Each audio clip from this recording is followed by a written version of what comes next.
Hello, what's up? Patch notes for 7.2 just dropped, and I thought it could be interesting to maybe make a video about the patch notes, kind of analyze them from a point of view of a deep dungeon perspective.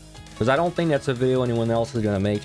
So, you know, I might as well be the one that tries and make sense of these changes, because this is actually pretty impactful patch for deep dungeon, honestly.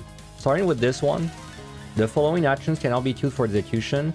This is like not a lot of information to go through.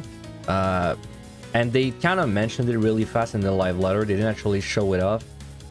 But basically, you know, whenever you use a spell, a GCD, it lets you queue it. So queuing means like if your GCD is still on cooldown, but you press the button like, I don't know, within 0.5 seconds, then it's still gonna use it as soon as your GCD allows you to. And this is gonna make this work on meals, medicine, which is potions, and sprint, which is all three. Meal is less important, of course, but the medicine and the sprint are very useful for deep dungeon. Now, I don't know if that includes reducing the time to recast them the way they did it for Tincture, because Tincture works like that, but Tincture, they also reduce the time to use it. They don't mention the time there, so I'll assume the time isn't included. But being able to queue these, it's a massive quality of life for deep dungeon. It's actually a massive buff, because you know all these times where you're trying to mash a regen, it just doesn't go through, right? You press it 3 times, doesn't work, and then you know, then you have to just like press it again, and then sometimes you don't even notice it doesn't go off. This would fix this issue completely, though you would probably still get the long like weave window, right? So it's not like you're gonna be able to weave them, but at least they'll go off when you press the button. Now, I will put a disclaimer though. They say they're gonna make it work on medicine, which is potions in general. I don't know if they're gonna forget about deep dungeon. There's a chance they just completely forget about the regen potions for deep dungeon, because maybe this is more focused for like the new Buzzjaw, right? Or whatever it's called. Maybe it's more like for the new Buzzjaw potion, and then they would apply it on this one, but then they'll forget the regen potions in deep dungeon, which would be a shame. Which would be a damn shame. But at least if they don't forget, and this goes through, and it works for deep dungeon, this is a massive quality of life. I would even say this goes beyond a quality of life. It's like a buff, straight up. Like, this is a great buff. And of course, sprint is pretty nice, but it's not as impactful. Now, talking of sprint though, there's another change. So this one's weird. The general action sprint now runs the judge status once the effect expires. So when I watched the live letter, I had the impression that this was just a thing in cities, right? In towns. I thought this would only be a thing that applies in centuries. That's the impression I got. But if you read this, Judge affords a more modest speed increase but has an unlimited duration. The effect can be manually deactivated and expires when enmity is generated. Like, it's a weird way to phrase it if this would only work in centuries, right? Because and it expires when enmity is generated. Like, yes, you can technically get in combat in centuries, but like, why would they specify it, you know? So this makes me think this is more of like a PvE thing. So like every time you're in PvE content where you have like the sprint action, then this would apply. So basically it means you would get kind of like a baby sprint after your sprint ends. I would assume it's 25%. That would make sense to me, like maybe a 25% or so increase. For deep dungeon, assuming that they don't change the thing where you get 20 seconds out of combat, right? And they don't change anything about it. This is obviously just a buff. It's pretty useful, especially I'm thinking of like endgame Uric Orthos and maybe a bit of endgame PotD where like there's sometimes stretches where you're gonna be running a lot. You're basically gonna be getting a war skeleton. This is like a war skeleton if this works in PvE. So that's alright. That's pretty good. And it lasts until you deactivate it. So like technically if you're running for a minute, then you would get this effect the entire time, right?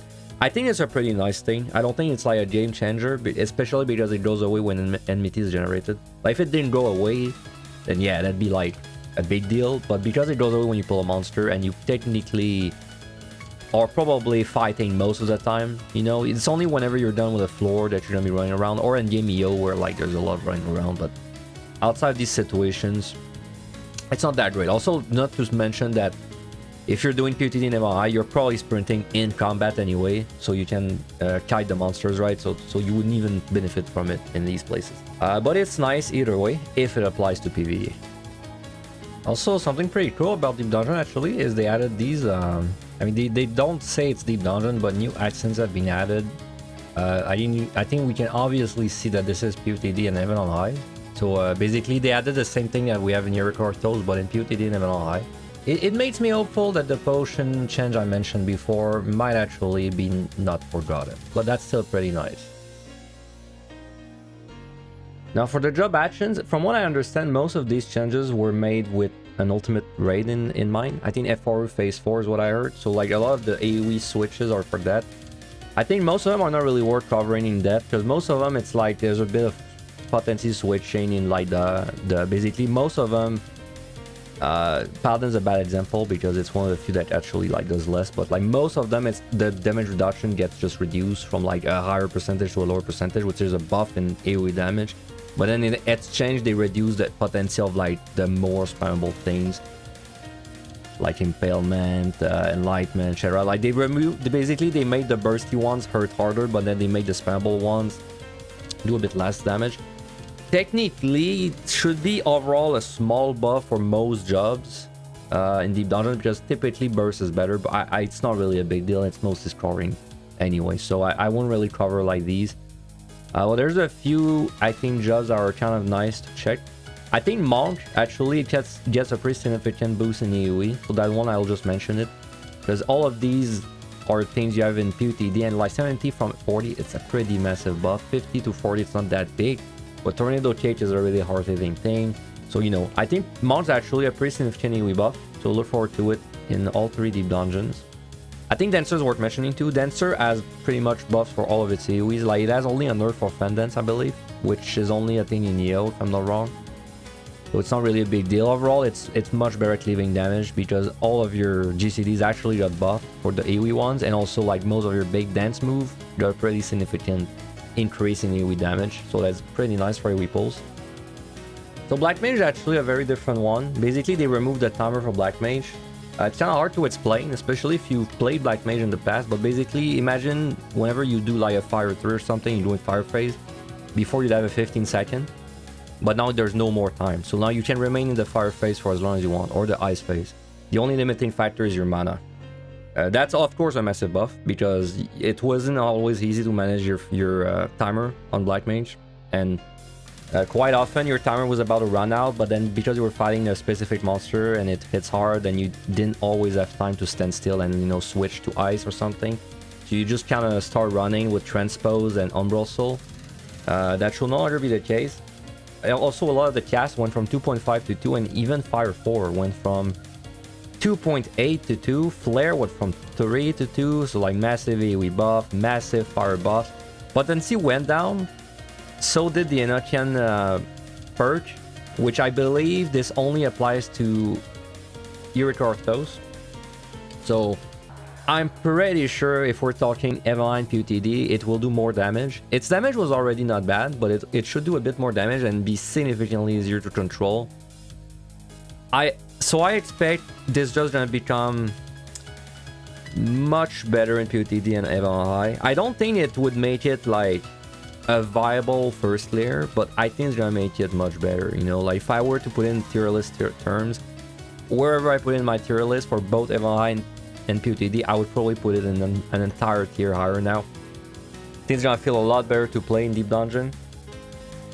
Leyline also, I mean, the reduction, they didn't buff its damage, so it's technically a nerf, but like realistically, you never were gonna be 32nd in your Leyline, so in Deep Dungeon, so it's not like this makes a big difference.